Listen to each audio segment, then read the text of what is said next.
Welcome to the channel. So recently, down in the comments sections of one of my videos, a couple viewers and I were discussing millet flour. Now, we only had a few comments back and forth, but the person that started the conversation said that their experience with millet flour has been that it's bitter. And I haven't had that experience, and neither had the other viewer in that conversation. So today on the channel, let's make some peanut butter and chocolate chip millet cookies and see how they come out. I'm Jamie with SavorySaver. I share gluten-free recipes, tips, tricks, and resources to make your gluten-free lifestyle easier. So please consider hitting subscribe, and let's get started. All right, guys, so we are gonna use Bob's Red Mill millet flour, and I'm just gonna pull the recipe off the back of the bag. So the primary gluten-free flour is millet flour, and the only other gluten-free flour in this is tapioca flour, and it is 1/4 cup of tapioca flour, and it's 3/4 cup of millet flour. So I'm gonna get the ingredients ready because it's just a basic cookie recipe, guys. So I'm gonna get everything ready, we'll get it mixed up, and we'll go over what that potential bitterness could have been for that viewer and their millet flour. All right, I got most everything together, so let's get started. So to a large bowl, I have 1 stick or 1/2 cup of unsalted butter that's been softened to room temperature, 3/4 cup brown sugar that's been packed, 3/4 cup peanut butter, and the recipe for Bob's Red Mill said peanut butter that is unsalted and unsweetened. I'm not following those directions. I have Peter Pan, so I'm using Peter Pan that has both salt and sugar in it. So I will say it does not say anything about natural versus something like this that's been stabilized. So I think it's going to be fine. Mine just might be slightly sweeter than another. Bob's Red Mill is also more of a natural brand, so that's probably why they're suggesting using an unsweetened and unsalted peanut butter. Finally, I've got 1/4 cup of granulated sugar. So let's cream everything together until it's nice and fluffy.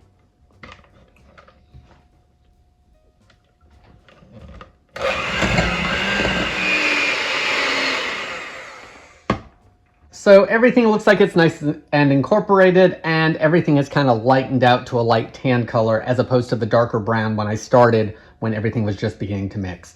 So let's scrape down the bowl. Now I want to add 1 large egg.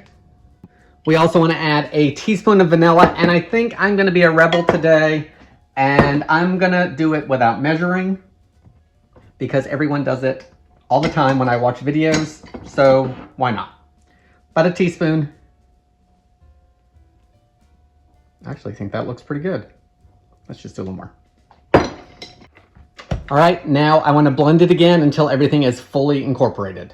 Just took a minute or so. I did scrape the bowl in between about halfway through. I probably did it for a minute, minute and a half as far as a full blend. Let's put this to the side and finish off our dry ingredients. All right, so to a smaller bowl, I have 3/4 cup of the Bob's Red Mill millet flour, 1/4 cup of tapioca starch or flour. It is also most likely Bob's Red Mill. It may be a store brand, but I'm not positive. But tapioca flour is pretty much available in multiple brands at decent price points. Finally, I've got 3 ingredients I need to add. I need to add a 1/2 teaspoon salt, a 1/2 teaspoon of baking soda, and a 1/2 teaspoon of baking powder.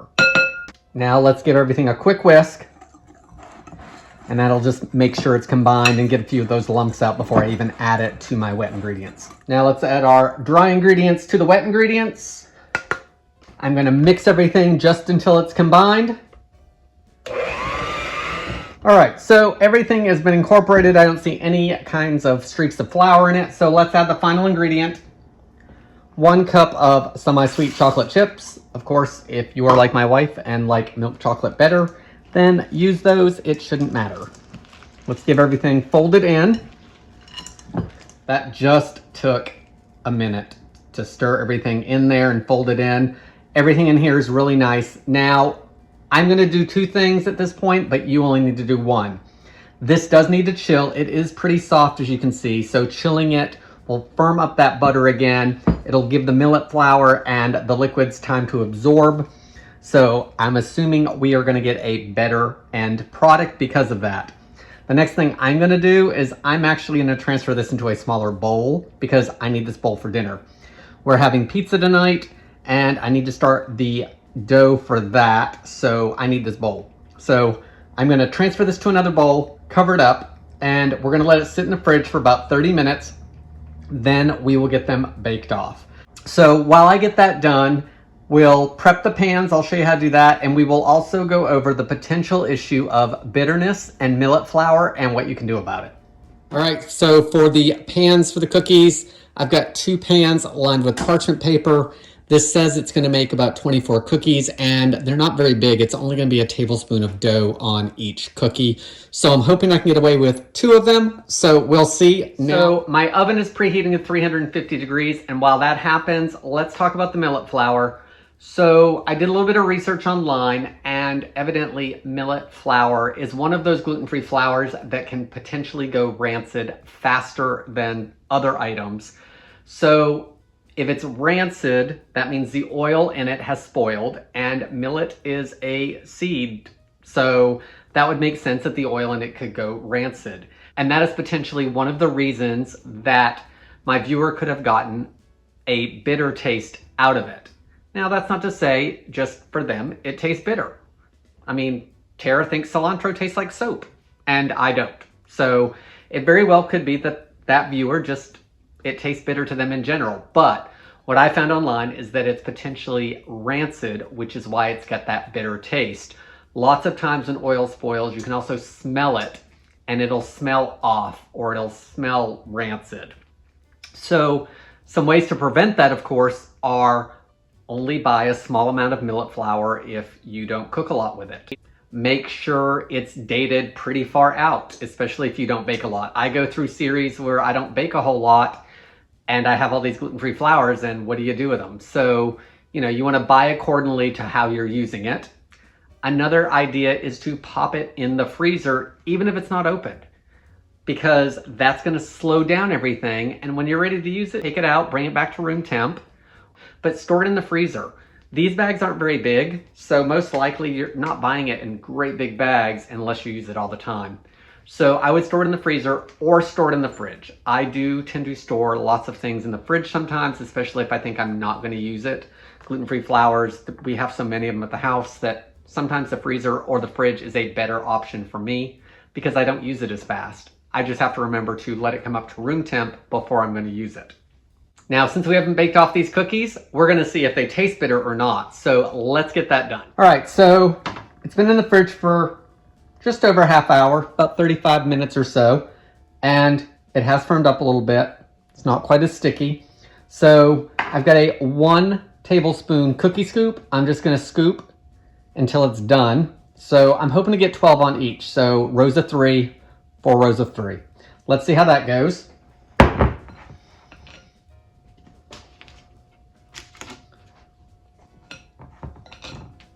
Oh, it's scooping really nice.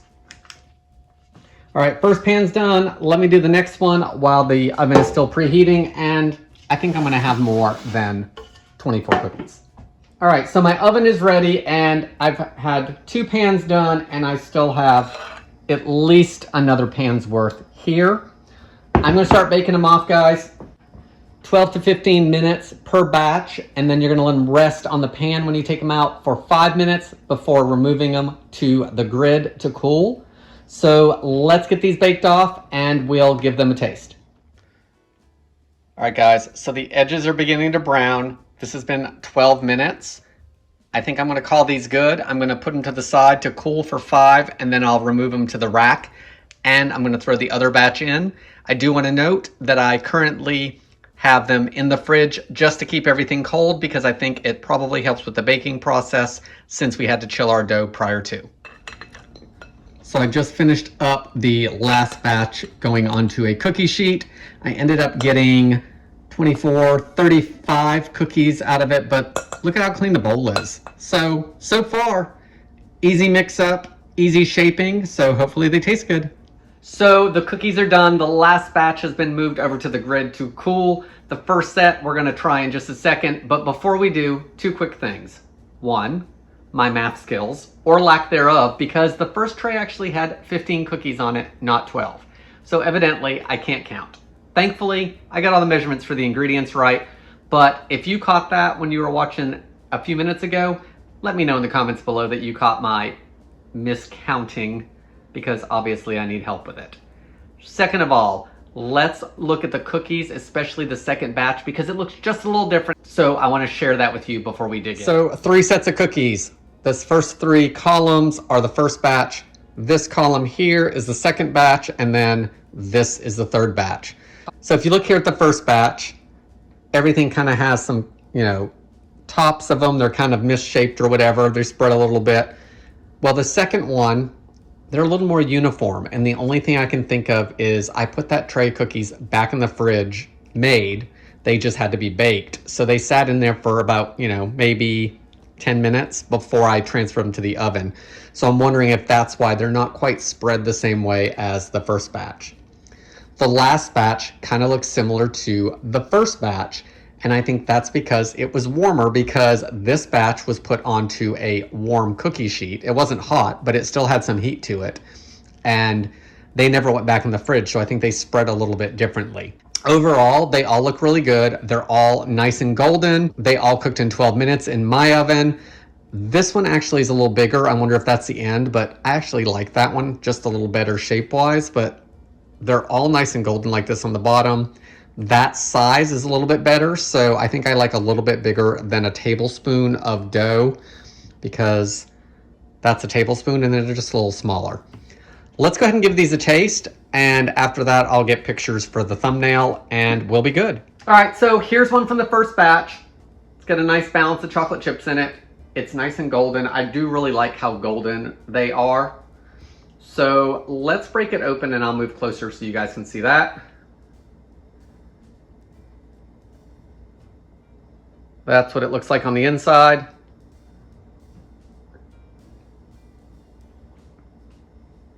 Looks like it might be a little undercooked in there, so we'll see in a second. I like softer cookies anyway, so that may not be a problem. Okay, I like the cookies, but there are a couple things I want to note. So let me grab another cookie because I think I'm going to have 2. So first of all, I don't taste any bitterness to the cookie. They taste like a chocolate chip cookie. I like the chocolate and the peanut butter together. I like that combination. Tara actually does not like that combination and everything. So I don't know if she's going to eat these or not, but they won't go to waste between me, and we'll give some away if we need to. But I like the taste of these if you like peanut butter and chocolate together. I think they have a really good taste. Let's talk the texture. I like the texture of these, but I will say they're almost a little bit sandy, or I don't want to say gritty, because I feel like gritty, like I've had gluten-free cake before and it's gritty, or you have other gluten-free things and you can definitely tell that it's gritty. These are almost sandy, which I guess is a nicer way to say gritty. But I don't think it tastes bad. I think it's a good texture for these. The chocolate chips in there are soft, but they have some shape to them. And I really think that that negates any sandiness from the cookies I'm getting. The outside has a little bit of crispness to it, but the inside overall is tender. Let's see if I can just get this little piece of cookie. I'm trying to find some that doesn't have chocolate chips in it.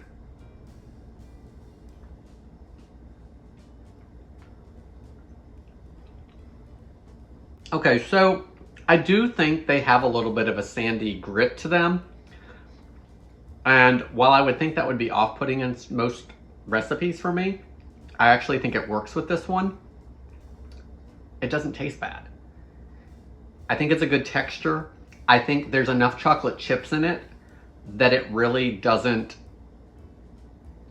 have that off-putting texture to it, because I think the chocolate chips really make a difference for it. Now, one thing that may help with that is if I had creamed the sugars together longer, that would have given the sugar and the butter and the peanut butter more time to all mix together better and for that sugar to almost dissolve into it. So I guess that could be an option to try. I also think that if that continues to, if you did that for another 2 to 5 minutes, you also add more air into the recipe. So that's something to note there. But I don't think it's a bad texture. I would make these again. I have no issues with the taste or texture for these. For two kinds of gluten-free flour in it, with millet being the main flour and then tapioca being the secondary one, I think they're good cookies. I don't think they have a gluten-free taste per se, so I like that about them. Overall, good recipe, easy, simple ingredients, because the only really specialty things are the tapioca flour and the millet flour. Everything else is run-of-the-mill ingredients. Of course, chocolate chips or something you need to check, make sure there's no gluten. You also would need to check baking powder for some reason, which I've never seen in baking powder. I've never seen gluten, but evidently some of them do have it because I see blog posts and chatter about it. Good recipe. I think if you were not doing dairy, you could swap it out for, you know, a vegan butter for the same amount. I would try that, as well as making sure your chocolate chips didn't have dairy, and that would give you a dairy-free option. I hope that this video answers a couple questions about the bitterness that can sometimes be in millet, and maybe we'll try a few more millet recipes in the future, of course, to continue testing that theory. Maybe we actually try using millet itself and see how a recipe comes out and not just the flour. Guys, leave your comments below if you have any. Leave your questions below. We'll try to answer them maybe in another video. If you've had experience with millet flour, good or bad, leave that in the comments below to help everyone else out. I will list the ingredients and amounts down in the description below. The recipe link I will try to find at Bob's Red Mill and direct you to there. Any kind of ingredients that may be hard to find, which the only one I can think of would be the millet flour, possibly the tapioca. We'll link down below in the description. I'm also trying to give you guys more options with that stuff, so you probably will start seeing some actual like pop-ups in the video that will also direct you to where you can get the product. So let me know your thoughts on that if you see any of those as well. Guys, that's all I have for today. I want to thank you so much for watching. Let me know if you give this a try, and I hope to see you in the next video.